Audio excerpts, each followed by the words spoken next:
Hello everyone, how are you doing? This is MD Tech here with another quick tutorial. In today's tutorial, I'm going to show you guys how to turn the Windows Update service on or off on your Windows 11 computer. So this should be a pretty straightforward process, and without further ado, let's go ahead and jump right into it. So all you have to do is open up the search menu, type in services. Best result should come back with services. Go ahead and open that up. First service you want to look for is the Background Intelligence Transfer service. Go ahead and double click on that. You want to stop the service, and this is if you want to disable Windows Update. You're going to do the exact opposite if you want to enable it.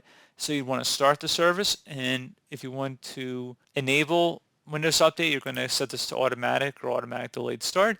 If you want to disable Windows Update, we're going to set both of these to disable. So disable the startup and stop the service. If you want to enable Windows Update, you're going to start the service and change the startup type to automatic. Select apply and OK. And now you're going to go down to the Windows Update service.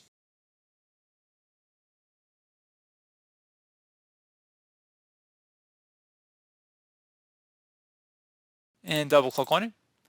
Again, if you want to enable Windows Update, you're going to set the startup type to manual or automatic, and you want to make sure service status is running. If you want to disable Windows Update, you select stop, and then you also would change the startup type to disabled, and then select apply and OK. And that's pretty much it.